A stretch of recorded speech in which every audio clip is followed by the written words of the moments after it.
బెంగళూరుకు చెందిన 17 ఏళ్ల కీర్తన 6 నెలల వ్యవధిలోనే గోవిందకోటి రాశారు. మొదటిసారిగా గోవిందకోటి రాసిన పుస్తకాన్ని తిరుమలలోని ఆర్జితం కార్యాలయంలో శ్రీవారికి సమర్పించింది. దీంతో కీర్తనతో పాటుగా చిన్నారి కుటుంబ సభ్యులకు శ్రీవారి వీఐపీ బ్రేక్ దర్శన భాగ్యం కల్పించింది టీటీడీ. ఈ సందర్భంగా కీర్తన కుటుంబ సభ్యులు స్వామివారి సేవలో పాల్గొని మొక్కులు సమర్పించుకున్నారు.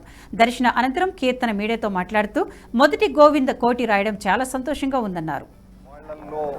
ఆధ్యాత్మికత పెంచాలా అన్నటువంటి ఒక సదుద్దేశంతో తిరుమల తిరుపతి దేవస్థానం గోవింద కోటి రాసినటువంటి విద్యార్థులకు యువతులకు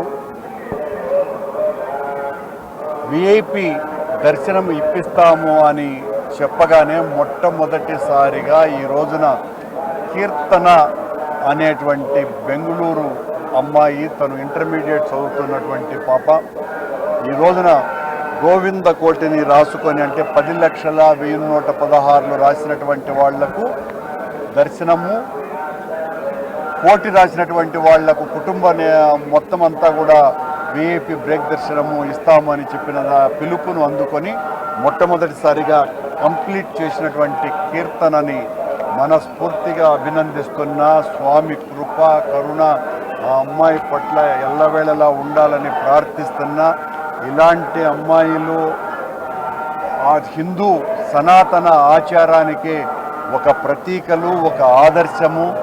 ఈ అమ్మాయిని చూసిన తరువాత మొత్తం మన హిందూ సమాజంలో ఉన్నటువంటి బాలబాలికలందరూ కూడా గోవింద కోటిని ఇదే విధంగా రాసుకొని ఆ స్వామివారి దర్శన భాగ్యం పొందగలరని మనస్ఫూర్తిగా ఆశిస్తూ ఆ అమ్మాయికి ఉజ్వలమైనటువంటి భవిష్యత్తు ఉండాలని మొట్టమొదటిసారి తీసుకొని వచ్చినటువంటి ఖ్యాతి కీర్తనకు దక్కింది. భగవంతుని ఆశీస్సులు పుష్కలంగా ఈ అమ్మాయికి ఉంటాయి. చాలా సంతోషంగా ఉంది. మా ఇంటి దేవుడు వెంకటేశ్వర స్వామి, అందుకే రాయాలనిపించి రాశాను. రామకోటి ఏ రకంగా అయితే గతంలో ఈ వీడియో మీకు నచ్చినట్టయితే లైక్ చేయండి, 10 మందికి షేర్ చేయండి. అలాగే కామెంట్ల రూపంలో మీ అభిప్రాయాలను మాతో పంచుకోండి. Nationalist hub group of channels ను సబ్స్క్రైబ్ చేసుకుని తెలుగునాట జాతీయవాద జర్నలిజాన్ని ప్రోత్సహించండి. ఈ వీడియో కింద ఉన్న బెల్ ఐకాన్ పై క్లిక్ చేయడం మర్చిపోవద్దు.